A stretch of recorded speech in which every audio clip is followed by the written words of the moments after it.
Satisfação enorme ter você aqui em mais um vídeo do nosso canal, pessoas. Eu sou o Fábio Santos e eu sou professor de História.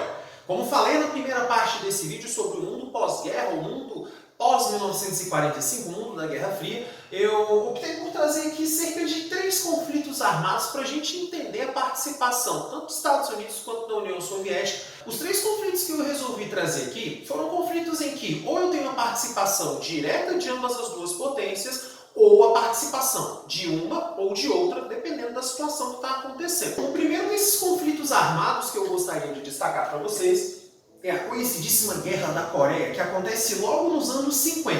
Bom, a Península da Coreia, pessoas, ela sempre teve uma série de problemas ali com seus vizinhos, que eram o Japão e a China. Mas a partir da década de 1910, o Japão passa a tomar de conta da Península Coreana. Com o final da Segunda Guerra Mundial, a Península Coreana é libertada no ano de 1948. E aí passa, então, a ter uma divisão territorial feita ali no chamado Paralelo 38 graus Norte. E aqui vai ser dividida a Coreia em pelo menos 2 áreas de influência. Uma ao norte com influência soviética e outra ao sul com influência norte-americana. O problema é que no ano de 1950 haverá uma tensão muito forte quando o pessoal da Coreia do Norte, de origem socialista, de influência socialista, vai tentar unificar a península na base da força. E acaba criando um conflito armado, pois o pessoal do Sul, que tinha um interesse mais capitalista, não tinha interesse de fazer a unificação com a Coreia do Norte. E aí começa o conflito. Por ordens da ONU, tropas para tentar conter esse avanço do Norte foram deslocadas para a região.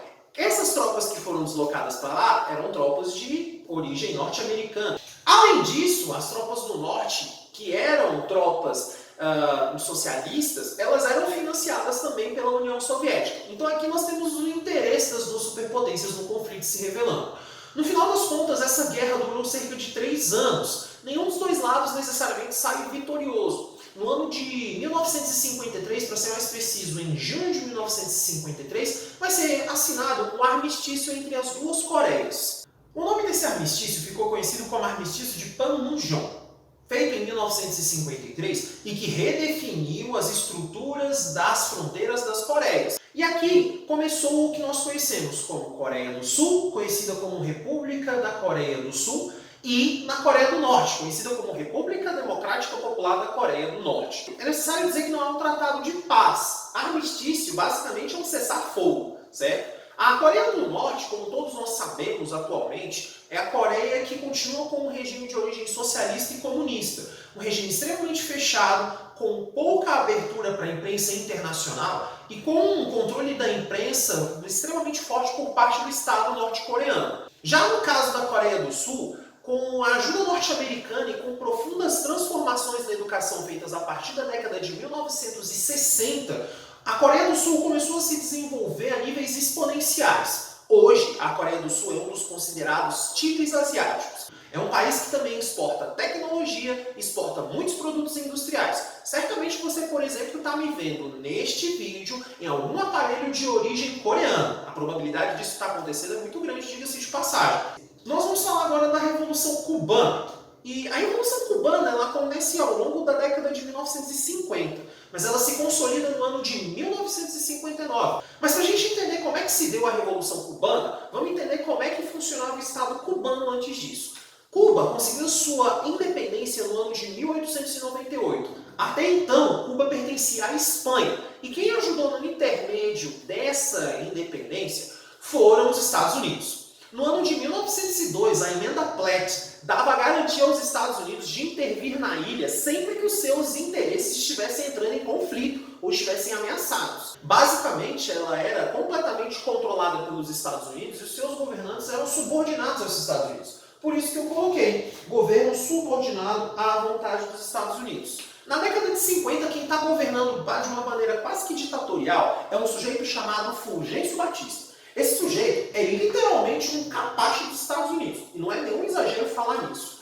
A população cubana sofria muito com várias dificuldades econômicas e dificuldades sociais. E muitos norte-americanos, sobretudo ali da costa da Flórida, que é o estado norte-americano mais próximo de Cuba, acabavam vendo Cuba como se fosse um país subalterno, como praticamente todo mundo ali dos Estados Unidos via os países da América Central. É nesse momento ali, em 1953, que um grupo de jovens revolucionários começa a movimentar-se para tentar derrubar o governo de Fulgêncio Batista e tentar de alguma forma solucionar o problema do povo cubano. É aí então que surge um líder, um sujeito formado em direito chamado Fidel Castro. Esse sujeito vai organizar, junto com outros revolucionários, entre eles seu irmão Raul Castro, um ataque a um quartel na região de Moncada. Esse ataque foi super mal sucedido e Fidel Castro, junto com outros de seus companheiros, acabam presos em Cuba. Ele ficou preso até 1955. Depois que ele foi preso, ele acabou sendo anistiado no ano de 55 e parte para um exílio no México.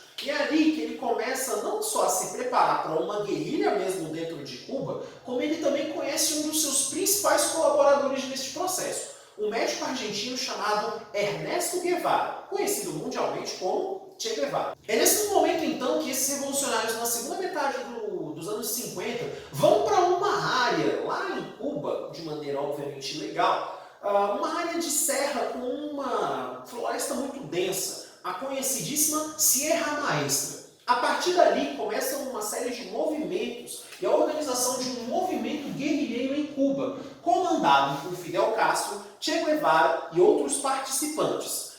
Durante o ano de 1958, vários dos ataques feitos por essas organizações guerrilheiras lideradas por Fidel Castro acabam dando certo. E no final do ano de 1958, o governo de Fulgêncio Batista está profundamente desestabilizado. Oficialmente, no ano de 1959, logo nos primeiros dias de 1959, os primeiros dias do mês de janeiro de 1959, Fulgêncio Batista foge para a República Dominicana. E a Revolução, então, pode se considerar, vitoriosa no ano de 1959. É nesse momento, então, que começa o processo de melhoria da população cubana. Fidel Castro começa a fazer uma série de transformações sociais visando atender aos problemas e cuidar da população cubana que estava, muita parte dela, realmente passando fome.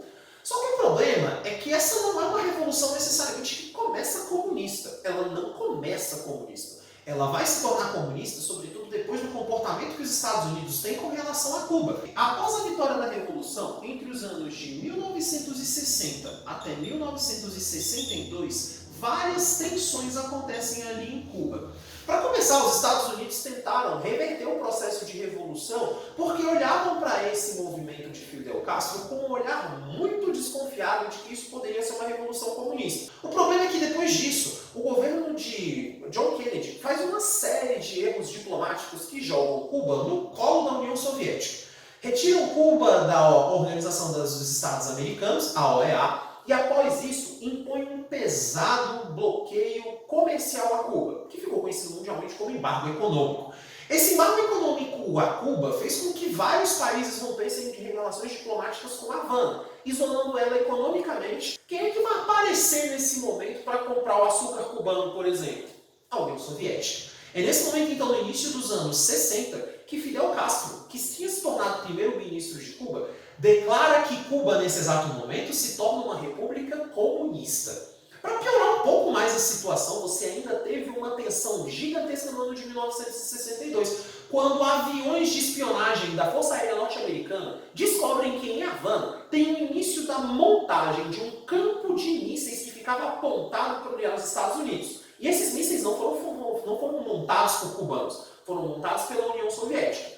Nesse momento, em 1962, John Kennedy manda bloquear o canal no Golfo do México. O problema é que no mesmo momento em que os Marines estavam fazendo esse bloqueio do Golfo do México, estavam vendo do outro lado uma frota naval soviética, pronta para combate. Nesse momento, a tensão ficou tão grande que praticamente todo mundo achou que naquele momento pudesse começar uma terceira guerra mundial. Nikita Khrushchev comprometeu-se a desmontar a base de mísseis em Cuba e John Kennedy comprometeu-se em não invadir Cuba. E as tensões foram resolvidas. Como é que Cuba se encontra hoje, pessoas? Bom, como todo mundo sabe, Cuba continua com um regime comunista. Todo mundo sabe que lá existe uma ditadura e que o embargo econômico torna a vida dos cubanos muito mais difícil do que qualquer outro regime comunista no mundo, como por exemplo na própria Coreia do Norte. Mesmo depois da morte de Fidel Castro, e antes dele morrer ele ainda se afastou durante um bom tempo por causa de questões de saúde, Cuba continua com uma economia extremamente dificultada, não só por causa dos problemas econômicos causados pelo embargo econômico, mas por ser uma economia que sempre dependeu muito da União Soviética. E por último, pessoas, nós vamos falar sobre essa guerra, que é uma das guerras mais emblemáticas do século XX, que é a Guerra do Vietnã. Só que para a gente falar da Guerra do Vietnã, a gente precisa voltar lá para o colonialismo francês, na região que era conhecida como Indochina. No ano de 1939, começa uma série de batalhas ali, lideradas por um sujeito chamado Ho Chi Minh, que basicamente é um líder comunista que quer se livrar do domínio francês ali na Indochina. Então, basicamente, essa é uma guerra que é uma luta entre o colonialismo francês e a resistência a esse colonialismo.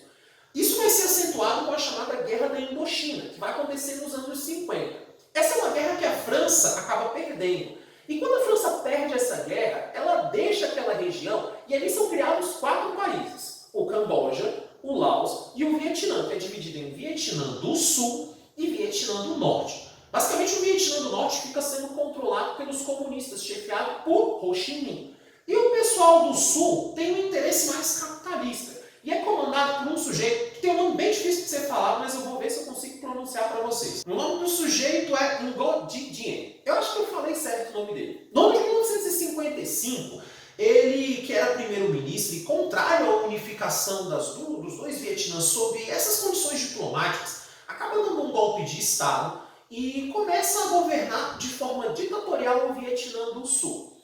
Tentando acabar com a influência comunista, ele até tenta, com a ajuda dos Estados Unidos, fazer uma série de ataques ao Vietnã do Norte. Mas o pessoal do Vietnã do Norte se organizou bem em torno de Ho Chi Minh e criou uma frente de libertação nacional que visava impedir o avanço anticomunista. E aqui começa uma série de problemas entre os conflitos de comunistas e anticomunistas. Tais conflitos já estavam deixando os Estados Unidos para lá de irritados. E a partir do ano de 1964, sob a presidência de Lyndon Johnson, haja vista que John Fitzgerald Kennedy já havia sido assassinado em 63, é oficializada a entrada dos Estados Unidos no conflito, que inicia-se a partir de 1965. Então, a partir desse ano, os Estados Unidos passam a participar diretamente do conflito entre o Vietnã do Sul e o Vietnã do Norte. E aqui começa, de fato, a Guerra do Vietnã. A partir daí, então, os Estados Unidos, entrando diretamente na guerra, passou não só a investir, mas também a enviar soldados e fazer sistemáticos ataques aéreos.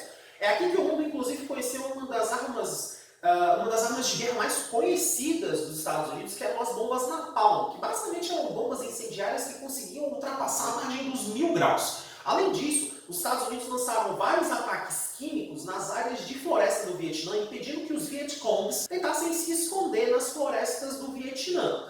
O problema é que a imagem dos Estados Unidos, com o passar do tempo nesse conflito, ficou extremamente prejudicada e desgastada. Por quê? Porque essa, pessoas, foi uma das primeiras guerras em que o mundo efetivamente viu tudo que estava acontecendo em tempo real. Então todo mundo conseguia ver, lá nos Estados Unidos, o que estava acontecendo lá na guerra e os horrores do que a guerra acontece. E aí deve surgir uma pergunta na sua cabeça. A Segunda Guerra Mundial não fez isso? Não necessariamente, porque ela não foi televisionada. Essa aqui é a primeira guerra efetivamente televisionada, onde o pessoal dos Estados Unidos, o cidadão norte-americano, está vendo o que está acontecendo com seu filho, com o seu sobrinho, enfim, com os soldados norte-americanos. É nesse momento, inclusive, que vários movimentos pacifistas no final dos anos 90 começam a ganhar muita força dentro do próprio Estados Unidos. Depois de uma série de ataques não muito bem sucedidos no início dos anos 70, a mão do presidente Richard Nixon, os Estados Unidos não têm lá muita escolha a não ser assinar o chamado Acordo de Paris.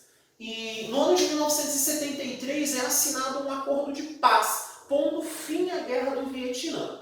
Futuramente, no ano de 1976, os dois Vietnãs, do Sul e do Norte, vão se unificar, tornando-se um só país, governado sob um regime socialista, com a capital em Hanoi. E bom, era isso que eu tinha para trazer para vocês com relação a esses 3 conflitos no mundo pós-guerra, nesse mundo da Guerra Fria. Continue estudando, continue se focando no que é importante. Não se esqueça que quarentena não é férias, e a gente está aqui para ajudar vocês. Até a próxima!